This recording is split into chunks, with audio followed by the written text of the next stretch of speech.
بسم اللہ الرحمن الرحیم۔ 15 اگست کو 1937 کا جو قانون ہے اس کو جس وقت ابھی تک چل رہا تھا، لیکن دو ممالک الگ ہوئے۔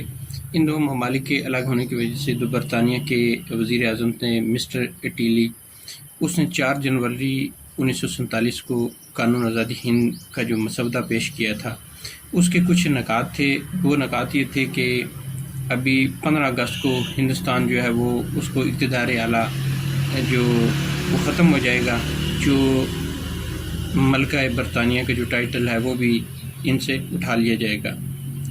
اب جو سیکرٹری اسٹیٹ کا جو عہدہ ہے جس کے تحت نظم و نسق چل رہا تھا، گورننس چل رہی تھی، تو وہ بھی ختم کر دیا جائے گا۔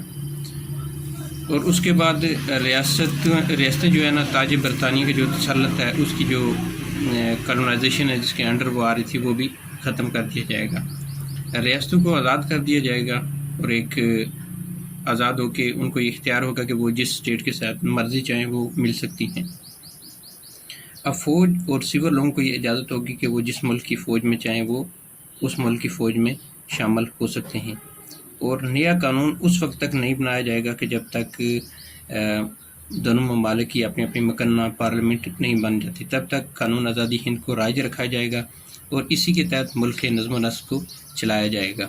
اور جو ملک کا جو نظم و نسق ہوگا، جو انتظامی شعبہ ہوگا، وہ گورنر جنرل کے پاس ہوگا۔ اور اس طرح سے پاکستان کا جو پہلا گورنر جنرل ہے وہ قائد اعظم کو مقرر کیا گیا۔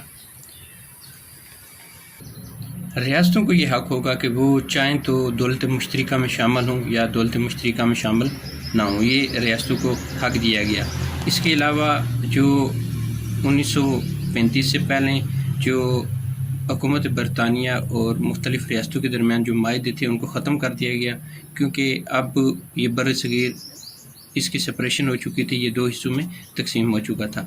تو اس طرح سے دونوں ممالک کے لیے الگ الگ اپنے اپنے گورنر جنرل ہوں گے جن کو لارڈ ماؤنٹ بیٹن متعین کرے گا۔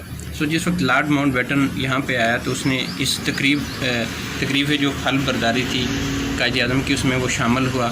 وہاں سے ملکہ برطانیہ کی طرف سے ایک لیٹر تھا، اس لیٹر کو لایا گیا، تو جس میں نئی ریاست کے لیے خوش آمدید چیزیں تھیں کہ آپ مستقبل میں ترقی کریں اور مبارکباد دی گئی تھی۔